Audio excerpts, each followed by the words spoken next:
It's noon and this is Midday Live from the News Hub here at Adisawe in Kanda. My name is Nana Ikuya Mensa Brampan. Coming up in the headlines this afternoon.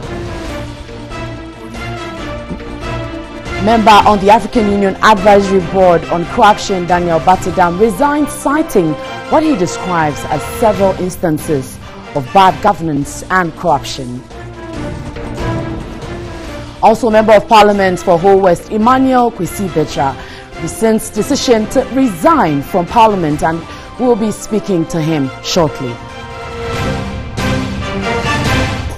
And on the foreign front, US quits UN Human Rights Council.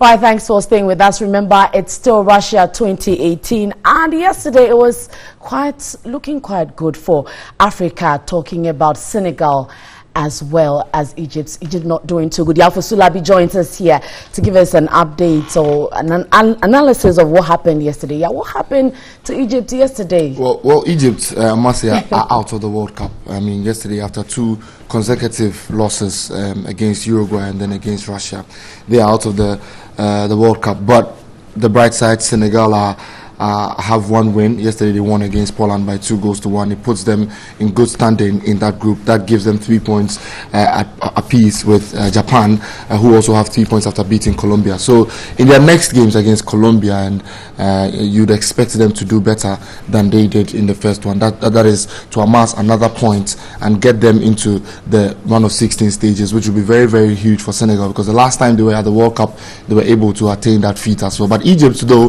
bad luck for them. They are out of the World Cup. They just need to go and regroup. Hopefully it doesn't take them another 28 years to get back on the world stage. Wow. So I mean, it's all good for the African side. But this afternoon another African side is in contention. Morocco seeking to win their first game, but that will be a huge one because they are playing against Cristiano Ronaldo's Portugal, which many people have said is unlikely for them to win, but we are just hoping to see what happens. Okay, so we'll be getting more detail when it's time for the sports segment. Yalfa Sulabi and the rest of the team would join us to give us more right here on Midday Live. You're watching Midday Live. Remember, we're streaming live on Facebook. It's TV3 Ghana, also on DSTV channel 279. Let's look at our very first story for this afternoon. 7 people are said to have died following Monday evening's downpour. Now, the National Disaster Management Organization on Tuesday retrieved bodies of 2 persons said to have drowned in rapid flood waters. And joining us now on the line is Abu Ramadan, who is the Deputy Director General of NADMO.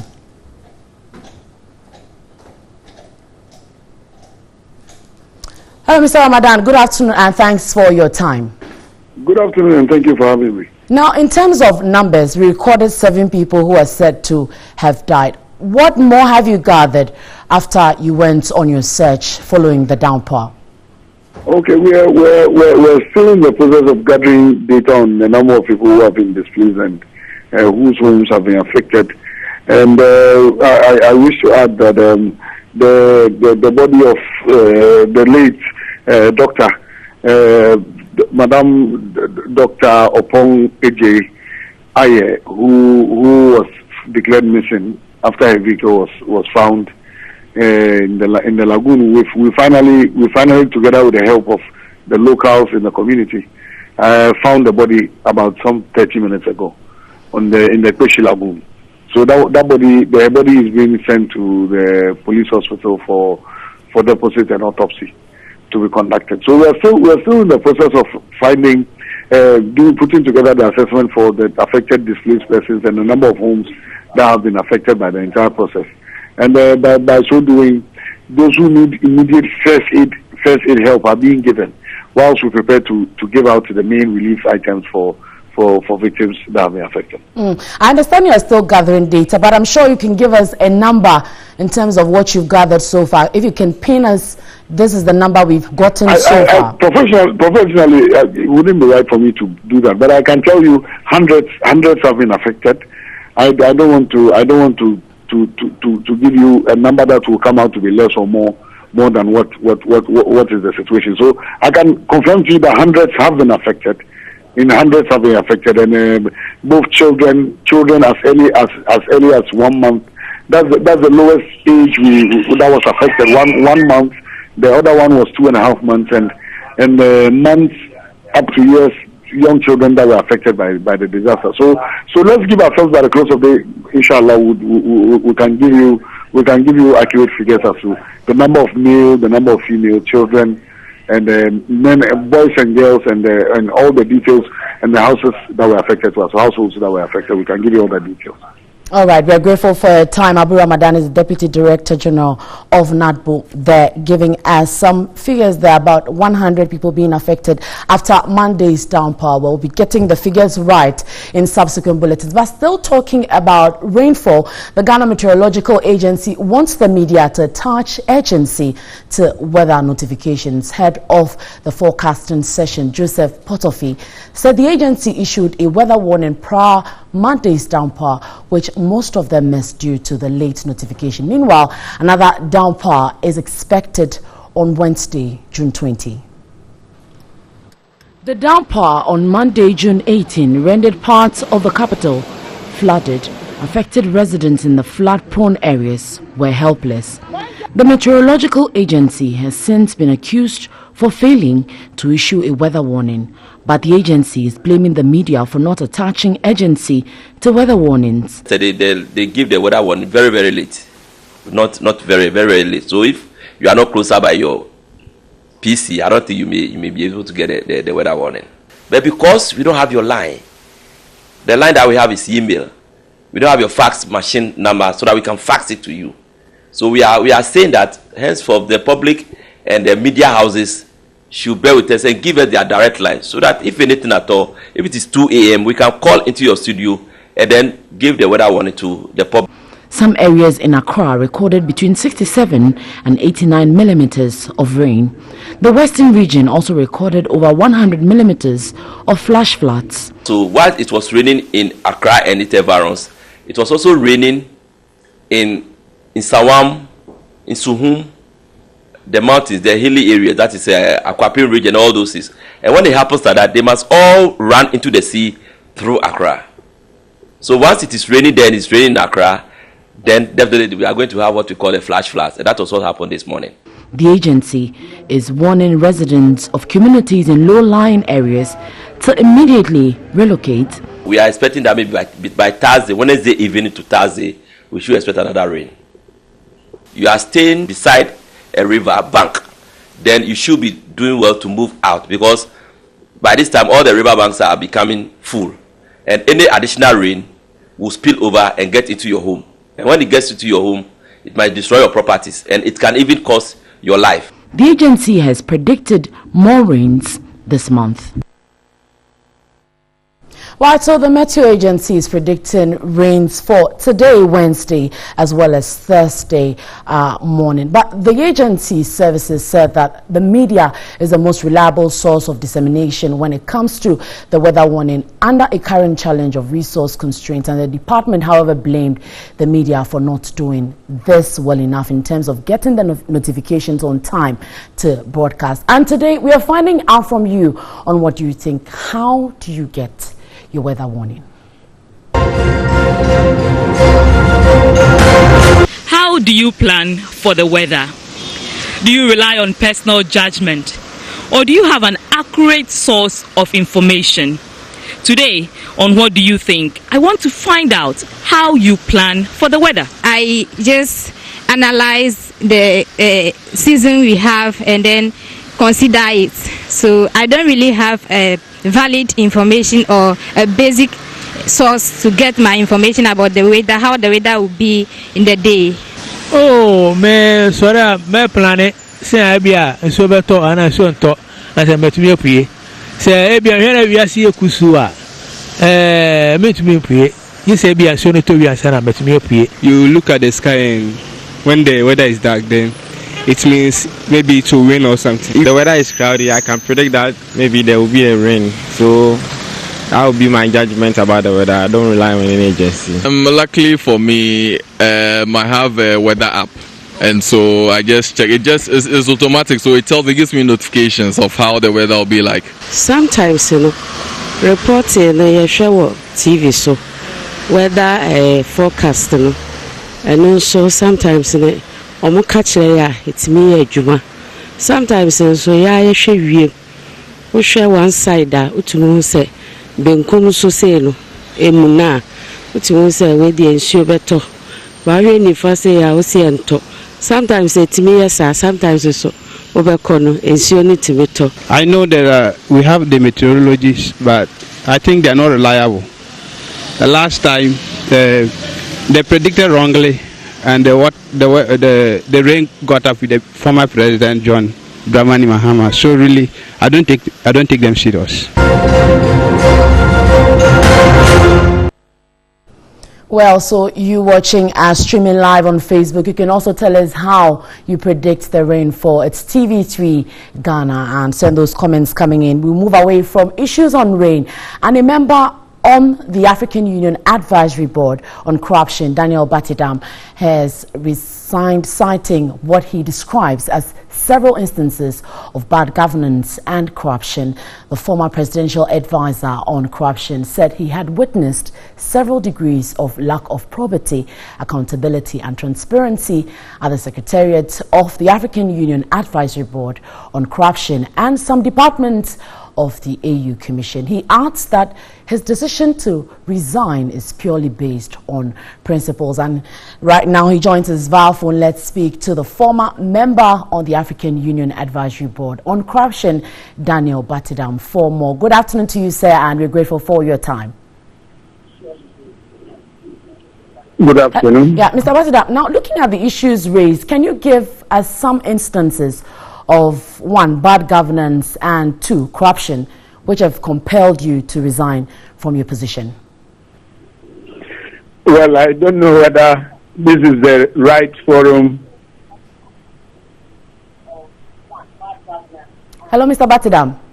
Yes, I'm here. At least you could state one instance of the issue of bad governance as well as corruption. Well, what I'm saying is I am not sure this is the right forum for me to provide what I consider as you are asking me to provide evidence. All right, but interestingly, isn't it quite ironic that a member of the African Union Advisory Board on Corruption will resign for the same reason why the board was set up to deal with? Yeah.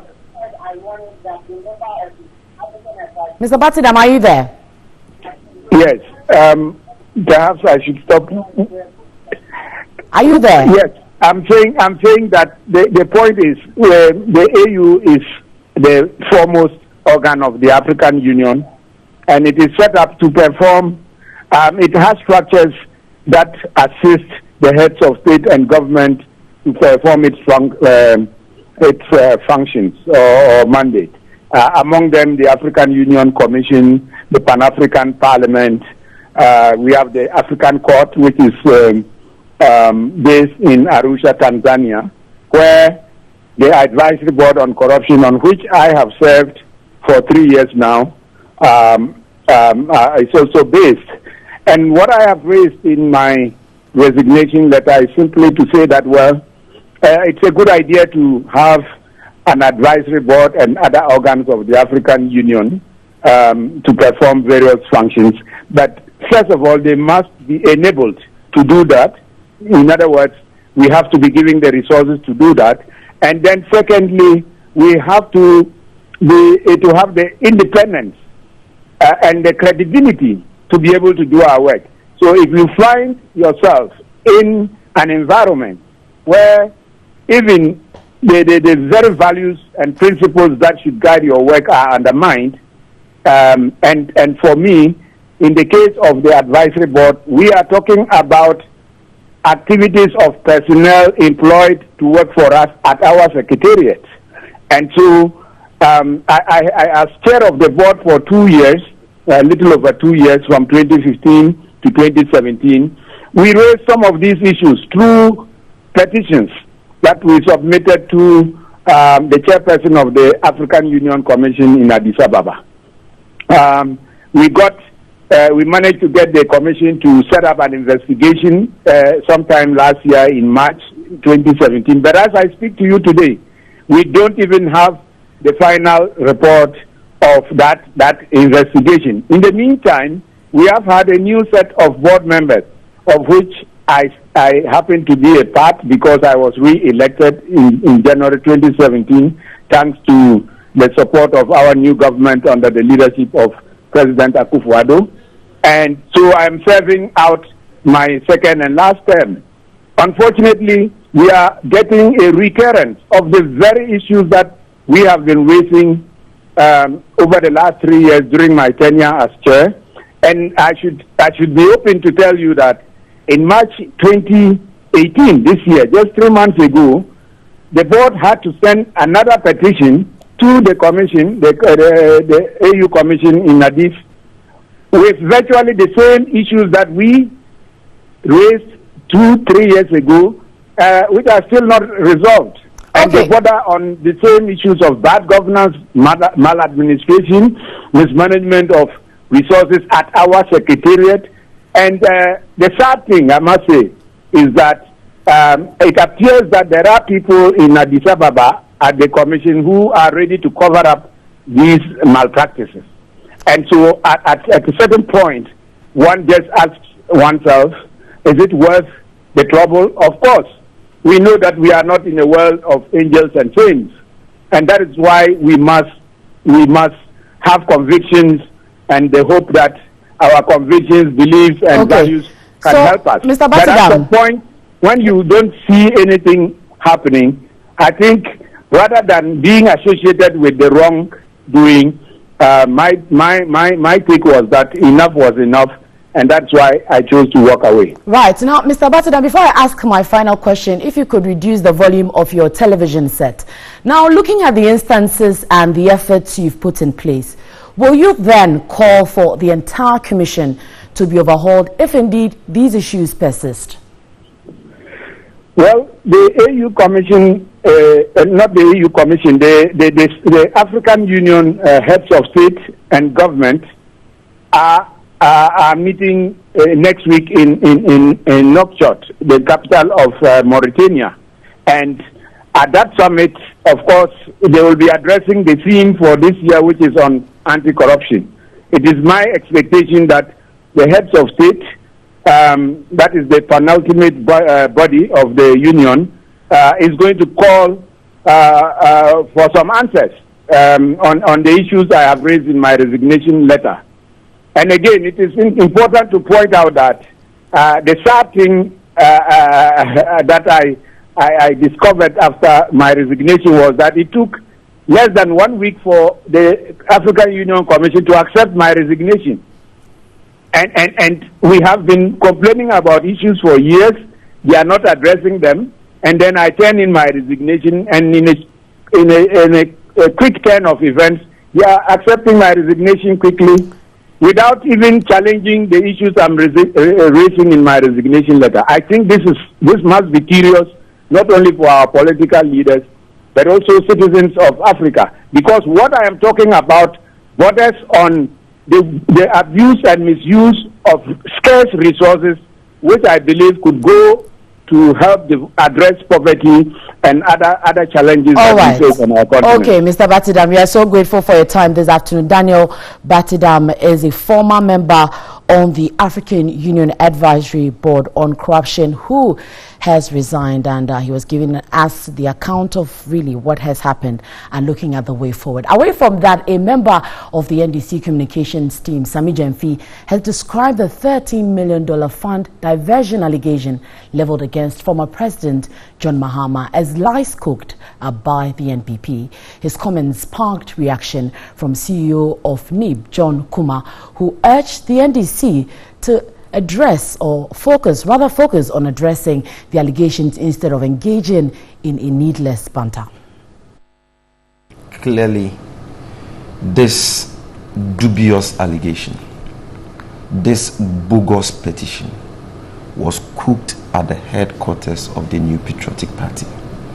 And so my brother cannot extricate the NPP from this matter, because we know that this was one of their favorite chorus when they were in opposition. The petitioners themselves cite the special prosecutor, Mr. Martin ABK Amidu, as the source, or if you like, the originator of this unfounded allegation. We were all in this country. As a matter of fact, we watched the proceedings when Mr. Amidu appeared before the Appointments Committee of Parliament and had the opportunity to tell the world and to adduce evidence to buttress the many allegations he had made against former President Mahama and other functionaries of the XY regime. You have been accused of specific allegations of corruption. Look at the song he's singing this morning. Diversions or unnecessary allegations of bust of this. What happened to those allegations? What prevents you, as a good citizen of this country, to also petition the office of the special prosecutor? So wait for the processes to go on. Right. Why do you then want to make unnecessary allegations about individuals? Look, President Mahama has been accused of specific things. I don't know whether it is true or not. I don't even have the capacity and the mandate to determine whether all those allegations are true. And look, he says this was cooked. I'm coming. Just before you come in, he says this is cooked at the headquarters of the NPP. That's the allegation. Is Mr. Martin Amidu a member of the NPP or a member of the NDC? So clearly, this has been cooked in the headquarters of the NDC. All right, so another resignation issue up, but this time it has been rescinded. I'm talking about the Member of Parliament for Whole West, Emmanuel Kwesi-Betra, who has rescinded his decision to resign from Parliament following the resolution of what has been described as an internal party conflict. Now, the MP on Monday had written to the Speaker of Parliament, Professor Michael Quay, informing him of his decision to resign. The Whole West MP's opposed resignation was also linked to challenges with regards to the party's upcoming constituency election, and he joins us via phone this afternoon himself, MP Emmanuel Kwesi-Betra. Good afternoon to you, sir, and we're grateful for your time. Good afternoon, and good afternoon to your viewers and listeners. Right. Now, did you indeed write to the Speaker to formally resign as MP for Whole West? No, I've not written to the Speaker at all. I think yesterday the General Secretary of the party has spoken to the issue. There were a few challenges, but I have not written to the Speaker that I was resigning. So you didn't write that you were resigning? No, at all. I don't know where the information came from. Actually, there was a verbal communication which led to somebody thinking that I was going to write that I was resigning from Parliament. Let me just give the scenario. Monday, I saw a letter purported to be coming from the national headquarters for some constituencies that are supposed to hold their election. That's the conference on Saturday. And I noticed that Whole West was also included. And I tried to reach my chairman, that's the constituency chairman, who said he doesn't have any knowledge about it. I spoke to the regional chairman, he also said he doesn't know anything about it. I tried reaching headquarters to find out what was going on, and I did not get any information. So in early morning on Tuesday, I called our minority leader. In fact, he called that he heard that I was angry about certain things. And I explained to him that, well, indeed, I tried reaching National Executive to find out why our names were included. And he said, well, he'll get back to me. So that was what really happened. Okay. And my point really was that we represent the people at the grassroots level. And therefore, if there's going to be any decision at all, the people at the grassroots should be in the known. You should not take decision at the headquarters without informing the grassroots. Yes, we elected you, that we give you power to have authority over us, but that does not mean that the power we give the national executive, they should not respect respect the grassroots or now, the rank and file of Mr. the Bajwa, party. quickly talking about the people as you raised, there have been reports of a fierce power struggle within your constituency. What's the root cause of this There's no problem? power struggle. But if anybody says there's a power struggle, the person should come to who was in front. So you had everybody. I'm in the constituency now actually because of what happened. We were going to demonstrate and I have to come and come next. Chiefs and everybody were calling me. There's no power struggle. Who is the MP? I'm the MP. Not only MP, but as well as the chairman of the voters club. So who says there's a power struggle here? It's a figment of somebody's imagination, and I don't think it is right for anybody to do that. There were electors visiting.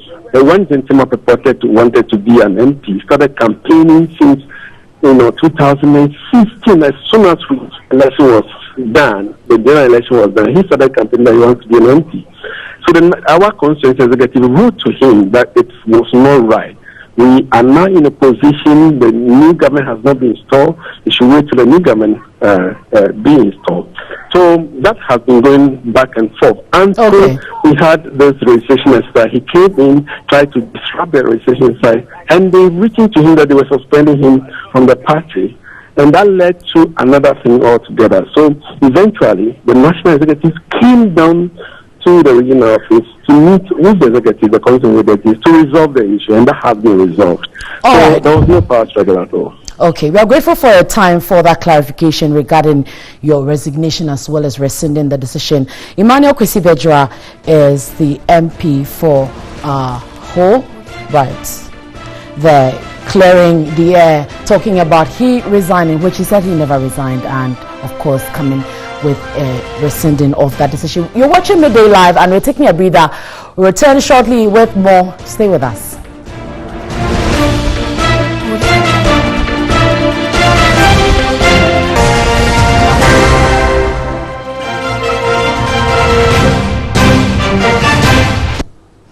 This is Midday Live, time for business. MTN has appointed Selom Adadivo as the new Chief Executive Officer of MTN Ghana. He takes over from Ebenezer Asante, who is now the Vice President of the MTN Group. Selom Adadivo's appointment is to take effect on Wednesday, June 20, 2018. His appointment, Adadivo was a CEO of Digicel and based in Haiti, which is the Digicel Group's largest market. He was also the Chief Commercial Officer and Head of Mobile Financial Services for Millicom Tigo Ghana. Selom Adadivo is an alumnus of the Wharton School, University of Pennsylvania and Kwame Nkrumah University of Science and Technology. According to MTN, Selom will bring a wide-ranging skill set to his new role with MTN, including experience in the technology industry, where he has leveraged technology innovation to drive P&L EBITDA improvement. It is expected that Adadivo will also take the business to the next phase of excellence. Meanwhile, outgoing CEO Ebenezer Asante has so far congratulated Selom and insists MTN users welcome him with open arms. And Ghana will conduct its first public tendering at the end of this year. Head of Policy at Africa Center for Energy Policy, ACEP, has made some recommendations to guide the process. Pauline Anaman argues that these guidelines will ensure a transparent and rewarding process for all stakeholders. The government has recommended the mapping of 9 additional oil blocks in the western region for allocation to local and international companies by the last quarter of the year. 3 of the blocks are to be allocated through open competitive tender. 2 will be given through restricted tender, while the remaining 4 will be handed over to the National Oil Company, the Ghana National Petroleum Corporation, GNPC, to ensure a rewarding tender process. Senior policy analyst Pauline Anam insists that Ghana needs to position herself to benefit from the exercise. She suggests extensive investment into data acquisition since the seismic data available is inadequate. She also indicated that reliable data is the basis for serious planning and prospecting. Seismic data is everything. It is the basis upon which we can even do environmental impact assessment. It is the basis upon which we can enter into petroleum agreements. It is the thing that attracts companies to the country. Pauline Anaman also indicated To address the data problem, Ghana must give clear guidelines on how to qualify applicants for petroleum licenses and place priority on transparency by making public all related information. We didn't publish a lot of things. It was even until 2017 that we started publishing the contracts. When we want to enter into an agreement with companies, we have to set the criteria for them, and that criteria must be made public to everyone. Pauline Anaman explained that transparency ensures all Ghanaians are knowledgeable about the process and prevents public disagreements and promotes accountability.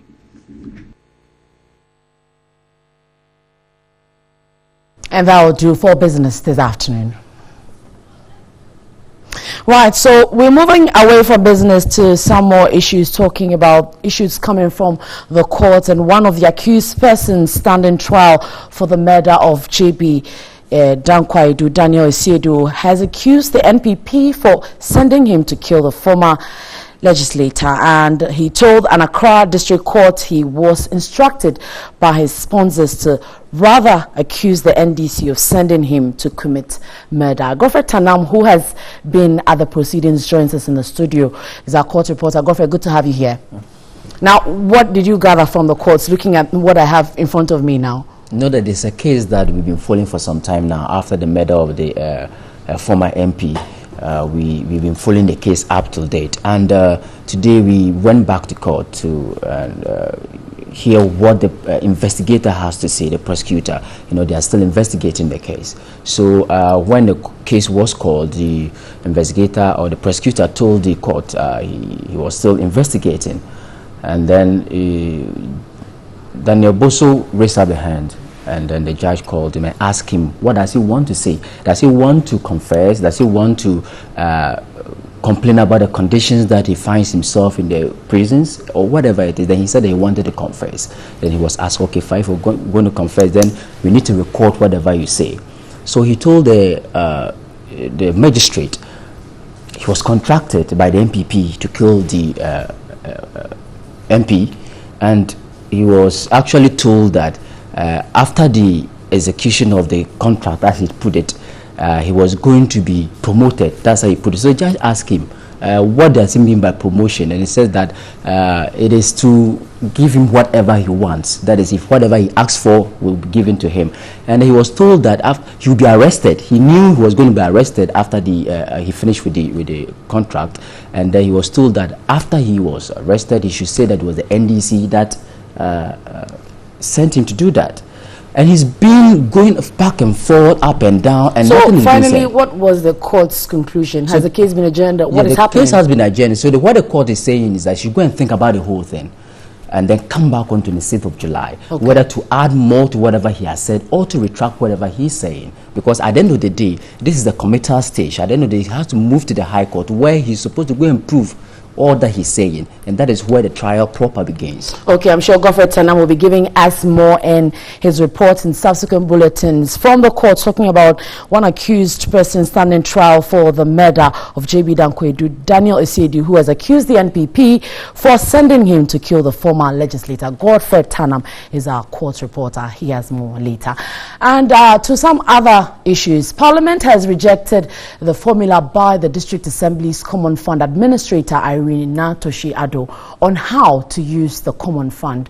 Both sides of the House said the formula by the administrator was contrary to what Parliament had approved. The District Assembly's Common Fund Administrator and the Minister of Local Government and Rural Development were summoned by Parliament based upon an application made by Deputy Minority Chief Whip Ahmed Ibrahim on the use of the fund. The MP who raised the matter on the floor some few weeks ago said the administrator was acting contrary to what Parliament had approved for disbursement of the fund. After a committee on the whole meeting with the administrator and the sector minister, the Deputy Minority Chief Whip told TV3 the House had unanimously rejected the move by the administrator. The House in totality, both minority and majority, came together to the resolution that nobody should vary the formula that was approved on 22nd March 2018, Thursday, by Parliament. So what it means is that an amount of 960 million Ghana cedis should be sent directly to the MMDAs to go about consulting their schools, provision of water, and all the duties and responsibilities that have been given to them. Earlier to that, they were going to take 80% of the 960 million and send some to school feeding secretariat, send some to nation building secretariat, and send some to NACOB. So now, that one will not hold. He said the 2.7 billion cedis approved for the MMDAs have been further reduced to 1.8 billion cedis. The government came to cap it to 5%, which brought it to the 1.8 billion. Then the 1.8 billion that the House approved for the MMDAs, the House gave government 900 out of that, remaining only 960 million to be sent to the MMDAs. Out of that, government, if the directives was allowed to fly, what it would have meant was that government was going to use about 700 and something out of that. So it will be only 160 million. That will be shared for the whole year among the MNDAs. So what would they have been using it for? Meanwhile, this is a government that is going around. I'm bringing governance to the doorstep. I'm decentralizing. I'm creating more districts. How do you create more districts without and then take the monies that is meant for the districts?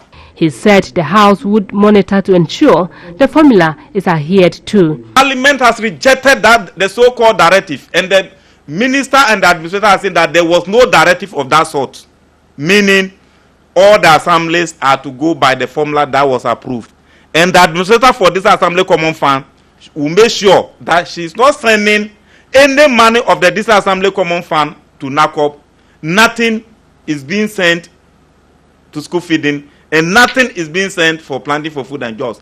The Banda MP indicated the administrator had told the House she will return to Parliament with another formula, but Ahmed Ibrahim described that as shameful. And talking about Russia 2018, Portugal-Morocco is ongoing now. After the break, Nana Kujafre gives us more updates. This is Midday Live.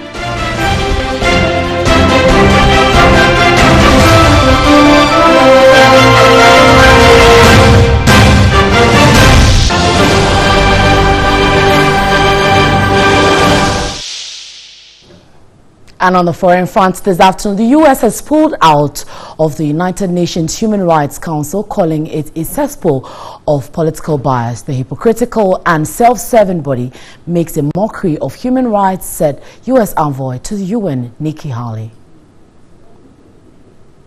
Formed in 2006, the Geneva-based council has been criticized for allowing countries with questionable human rights records to be members. But activists said the U.S. move could hurt efforts to monitor and address human rights abuses around the world. Ms. Haley announced her country's intention to quit the council at a joint news conference with Secretary of State Mike Pompeo, who calls the council a poor defender of human rights. UN Secretary General Antonio Guterres, in a statement released through his spokesman, responded by saying he would have much preferred the U.S. to remain in the council. And Canada's parliament has passed a law legalizing the recreational use of marijuana nationwide. The Cannabis Act passed its final hurdle on Tuesday in a 52-29 vote in the Senate. The bill controls and regulates how the drug can be grown, distributed and sold. Canadians will be able to buy and consume cannabis legally as early as this September. The country is the second worldwide to legalize the drug's recreational use. The bill will likely receive royal assent this week, and the government will then choose an official date when the law will come into force. Prime Minister Justin Trudeau tweeted that until now, it's been too early for our kids to get marijuana and for criminals to reap the profits. But some groups objected to the new law, with opposition conservative politicians and indigenous groups among those voicing concerns. And on entertainment this afternoon, Ghanaian musician Nati Borax thinks government's commitment to the fight against corruption will be an exercise in futility without support from Ghanaians. His latest single, Aban Kawa, dedicated to the fight against corruption, was inspired by the president's call on Ghanaians to be citizens and not spectators.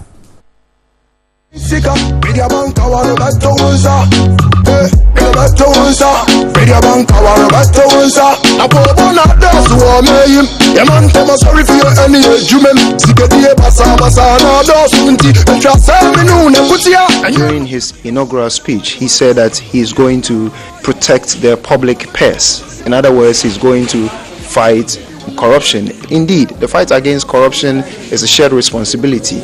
It's not one man thing. It doesn't rely solely on his shoulders to fight corruption. And so I asked myself, what can I do as a musician, as a citizen of this country, to help him fight corruption? The single was inspired by the growing list of corruption cases.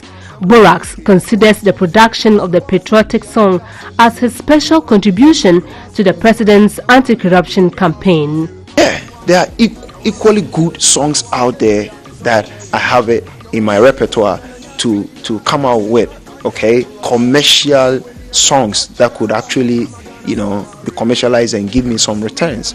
But I said to myself, it shouldn't be only about party songs, love song all the time. I need to be patriotic and I need to support His Excellency the President to be able to push his agenda forward. The gifted musician believes more of such patriotic songs will change condemnable attitudes and help build a better Ghana. The singer, however, expressed disappointment in the office of the special prosecutor, noting the office totally ignored a special invitation to grace the launch of the project. And I've written to your office to invite you to come and grace such an occasion, and you're unable to turn up, probably because of your busy schedule. You could have also appointed or delegate somebody to come on your behalf, but nothing of that sort. It's like they all say or not to the fact that the president wants to fight against corruption, but their deeds doesn't show that indeed they want to fight corruption. So my question is, are they for or they are against the fight against corruption? I want to know, because their deeds indeed doesn't show that indeed they want to help the president to fight against corruption.